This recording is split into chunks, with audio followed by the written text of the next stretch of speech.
I've been pretty happy with this Khora build. This Khora build is actually a lot harder to build than I thought it was. There's a lot that goes into this, so this is definitely not new player friendly, this build, not at all. This is very expensive or slash very time consuming, depending on how you want to play this game. But anyways, let's get to it so I can show you the build. So this has like the main thing that really makes this build excellent is that you're getting those crazy ass red crits. And what I was trying to do is I was testing out a lot of different styles of play, because between the chat also showing me some things and then also going on to Overframe and kind of looking at builds on Overframe, I saw a trend. And most of the time I see a lot of people use Gara's ability on the subsume on the 3, because the 3 is pretty much, it's kind of meh. It's the basically the little cat that follows you around and you can kind of like change the abilities or whatever.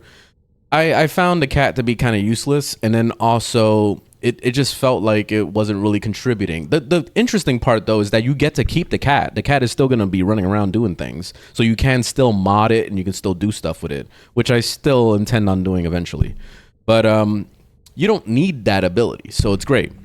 So what I did is I subsumed the 3 for Nourish.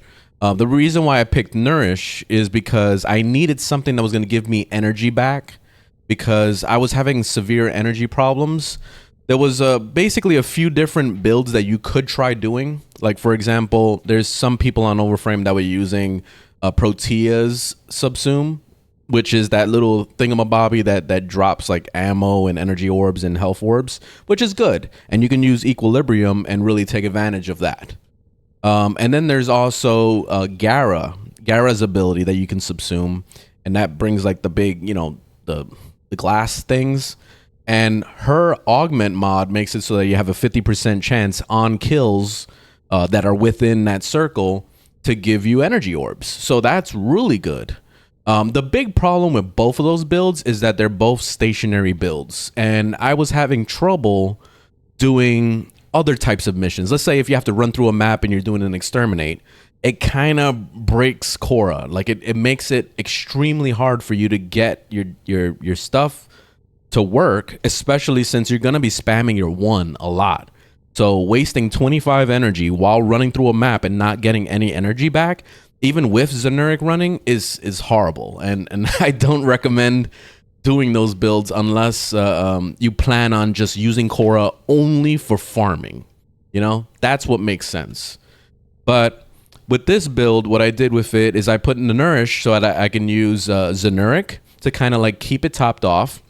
And then also, as you're killing things, you're going to be getting energy orbs anyway. So you should stay capped out on energy all the time.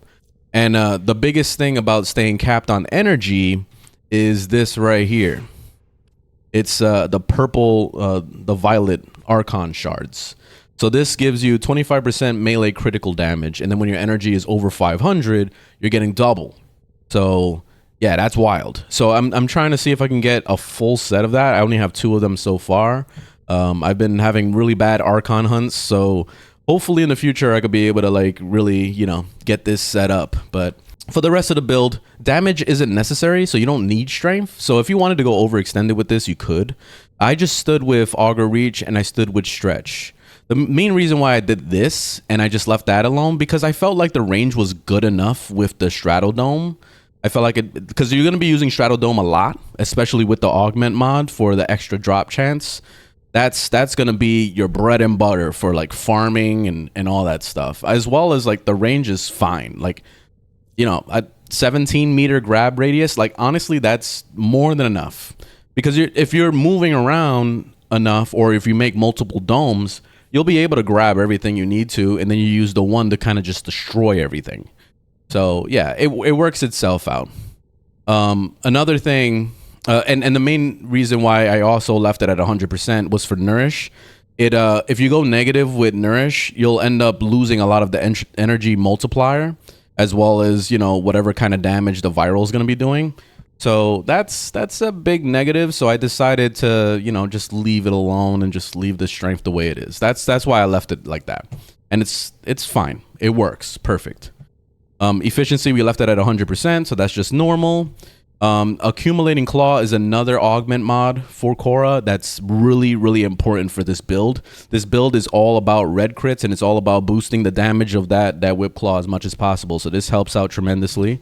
And then as far as survivability, I'm running Catalyzing Shield with brief respite, which I do need to fix the polarity on this, obviously, because I'm negative right there.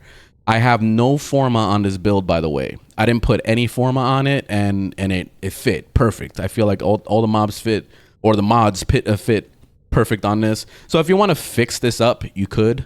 So it's up to you. So if you would like to use Adaption instead of Catalyzing Shield, you can go ahead and do that. You could probably even throw in, if you could, maybe some extra health in there or something, but then it's gonna end up like kind of hurting the build a little bit. So that's why I decided to just leave it as is. We're just gonna do this and that's it. So that's why I went the Catalyzing Shield and the brief respite, because it kind of just works itself out. Since you're gonna be spamming your one all day anyway, it's gonna be giving you energy back. I mean, your shields back, so that you could be able to self-sustain, and yeah, you'll be pretty much invincible as long as you spam your one. So that's why Nourish comes into play, to really help out with the energy gain over time, because as you're running through missions, or even if you're doing stationary missions, you could be able to take advantage of all that extra energy you're getting back. So yeah, it's nice. Then for the extra little things, I went with a Prime Flow, of course, to get that energy over 500. That's really important for that purple Archon shard. And then also Prime Continuity for some more duration, and then Augur Message for some more duration. You could swap out Augur Message for something else if you like. So like, for example, if you wanted to throw in Vitality, or maybe throw in more Shield, and then use the, what's it called, Adaption on here, you could go ahead and do that. So that could help you with survivability if you want to go that route.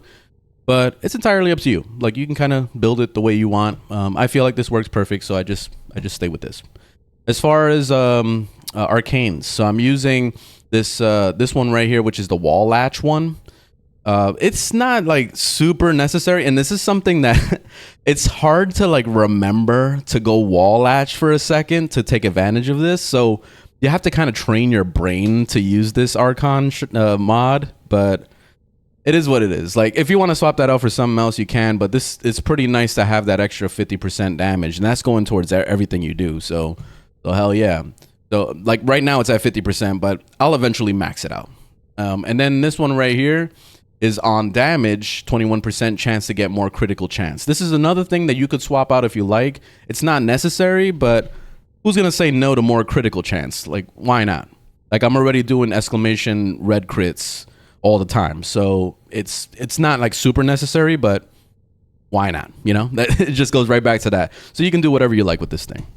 But anyways, that's the main build. Now I have to show you the other builds, because something that's very important with Khora, and in order for the one to work the way you want it to, which is red crits and all the nasty damage, is you need a stat stick. So we'll get to that right now. Oh, and by the way, the 2 is really good for stopping a boss. Like if you're trying to stop like a stalker, or if you're trying to stop like one of those disruption bosses, the ones that come run to the thing and blow it up, you can stop them in their tracks completely with that ability. So just a little just to tell you, like, you know, something that's really important for Khora. Khora is kind of nasty when it comes to those missions. All right, so the Magistar is something that I finally picked up. The Magistar Incarnon in particular is very important because it does this. It increases your critical chance by 16%, while also increasing your critical damage multiplier by 1 time. So every time you're getting that multiplier up, you're stacking that critical damage multiplier. So that's when it gets wild. It starts going crazy, and that's when you start seeing the millions of damage on that whip. So that's what's super duper important. You can use any melee weapon you want, because I was using a Zaw at first, but it's all dependent on the mods that you put on the weapon. So I'm going to show you the mods here, which if you want a full breakdown of all these mods and everything I've been doing, you can click on the link in my bio from my overframe, and you can see my full build. So with this, it doesn't matter what aura slot you put on the weapon. It doesn't matter. Just put whatever the hell you got. But anyway, where everything else, Blood Rush is super important, getting that multiplier up for more crit chance. There you go, bam. More crit chance right here. So with the Sacrificial Steel, this gives you a shit ton. If you don't have like the Umbra one, then you're probably just gonna have to use the regular one. But it's not gonna be as good. So I'm just gonna let you know of that. But and then Prime Pressure Point for some more melee damage, because why not? And then we got critical damage again. So, well, for the first time. So critical damage is going to be really important for seeing that big numbers. And then we got more critical chance right here because of the Gladiator set. So 2 Gladiator pieces. Not only is this one Gladiator Might giving you the critical damage increase, but on top of that, getting that melee critical chance per multiplier is going to send you through the roof with those getting into red crits and all that stuff. So that's really important. So having 2 of these mods is really good. This one's giving combo duration, which is awesome. I will eventually replace this Gladiator Rush with a Riven in the future. So when I do get a Riven, I will do that. But this is a good little setup for starting at least. And then I have Viral. So I'm just running Vicious Frost with the Vigilant or Virulent Scourge. You could slap in like the higher ones, like the Prime Fever Strike and stuff like that. If you like, you can do those. So if you want to like min-max that, you can totally go that route if you like. But I just left it as is right now because, you know, I'll have to reforma again, and also the Exilus slot, which you notice the Exilus slot is missing from the Khora's build as well. You can do whatever you want with that. And you can do whatever you want with this one too. Like if you want to throw in that Tennokai, which I do plan on doing that in the future, then you can go ahead and do that. So it's up to you. And then this one right here is really freaking nice. Melee exposure. So this makes it so that your abilities, which is your whip, since you're using the whip, is going to be giving you extra corrosive damage on your melee weapon, which is your whip. So like, so it makes it so that you're doing viral and corrosive, since you have viral on this weapon, and then also the melee exposure is also giving you corrosive. So yeah, it's pretty nasty. So that's at least the stat stick and Khora. Another thing that I really like is this one right here. I just started using it. This is the Rauta, which I have a build for that as well. I haven't fully completed it, obviously. Actually, I could probably throw in some, and well, it's fine. Because what I planned on doing was throwing a Riven on that empty slot. But pretty much with this build, you're not building this thing for damage. You're just building it to complement your whip. So the whole point with this weapon is only to get combo multiplier. And this weapon is not necessary, by the way. You don't need to have this. You can still, you know, just run around melee and get your multiplier up that way and use your whip to get multiplier. But it's slower compared to using this gun. This gun makes it so that every single pellet that hits the target, and this is a shotgun, it makes it so that it gives you combo multiplier. So you can stack that up to your 12 times very fast. Like you can get it on the first mob you start shooting at. So it's really good. So I got fire rate on there. I got magazine capacity so that I can get that up to 6. It starts at 4. So having it at 6 means like you put the whole clip into them, and that's going to get you very close to 12 times. Usually I have to reload and then I'll do it one more time and then boom, then I'm at 12 times. But it also depends on how easy it was for you to shoot that target. If the target is moving around too much, then it kind of like messes things up. But the beauty about Khora is that you can use your 2 to, like, you know, just bring them all together and then they're stuck. And then you can just shoot the fuck out of them until you build up that combo multiplier. So yeah, that's a nice way to do it. So more multi-shot with that. Some more multi-shot right here with this one. And then we got fire rate again. Fire rate again. And then some, this one is reducing the spread. So it's losing some fire rate. But all this stuff in between obviously is going to be, you know, boosting the fire rate to bring it back up, you know, to where it's supposed to be. So it kind of just works itself out. So yeah, it's just so that you can burst the hell out of that mob, get your crit multiplier, and then call it a day. That's pretty much the whole thing. And then this one, because why not, primary dexterity, which the best part about having a maxed out primary dexterity is that you get the 7.5 seconds on the combo duration. So that's really good, so that you could be able to self-sustain your combo meter and be able to continue, you know, doing your thing. So that's a beautiful thing. So why not? And you get some extra damage because, you know, sure, on melee kills, so that means your whip as well. So every time you kill a bunch of things, you're going to be stacking up damage, and then you can actually do damage with this weapon. So yeah, it works itself out really well, and I like it. So anyway, that's the build. That's the full build. I will be adding an Exilus eventually, which the Exilus is most likely going to end up being the one where you reload. This one right here.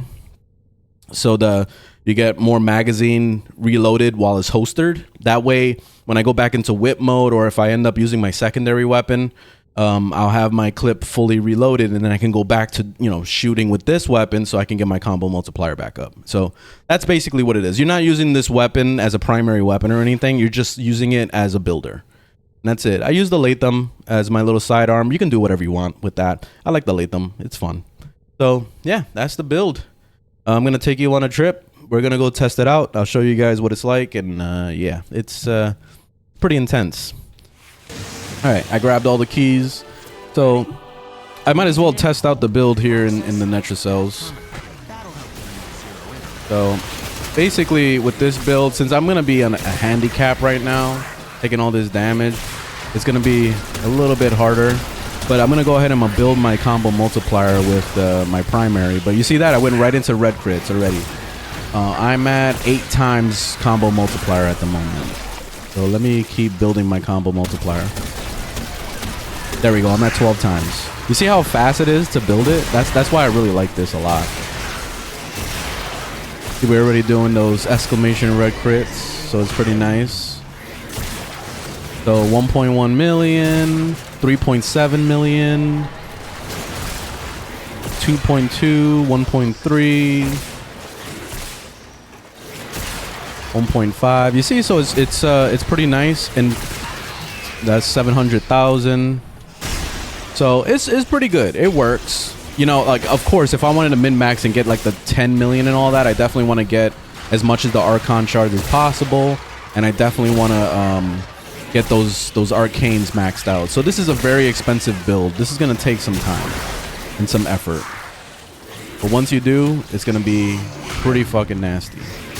I mean, it's already nasty, as you can see. Like, doing 400,000 damage is already more than enough to one-tap a level 200. Which, when you get to 12 times multiplier, this thing gets really fucking nasty. You see, and I can hold them with the 1. You see that? The crowd control is really good on Khora. Let me make sure I'm 12 times, yeah. So I can keep the enemy held the whole time. So it's pretty nasty, man. I like this build a lot. And I don't even use the 4 that much. I only use it when I'm gonna camp an area. Most of the time I'm only just spamming the 1, and that's it. And then also, I mean, you don't have to pop the Incarnon mode, by the way. You could stay just holding on to the Incarnon mode. The Incarnon mode is essentially only gonna grant you like 100% more damage, which I know it sounds like a lot, but it's not a big deal. Like, see, I can go ahead and hit him like that. You see the 8 million damage on that hit. So you could use it as a main weapon too if you want, but I usually don't. I usually just run around my guns. Especially since you see I'm stuck at 2 times multiplier now, so I'm gonna go ahead and build it up with my Rauta.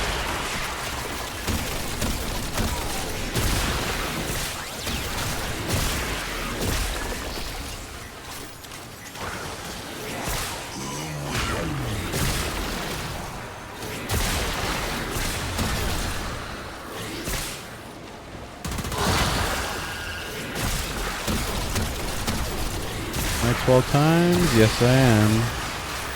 See, this is the biggest problem with NetraCells, is not having enough mobs to kill. Like, it's just, like, sometimes you'll be standing around waiting for shit to show up.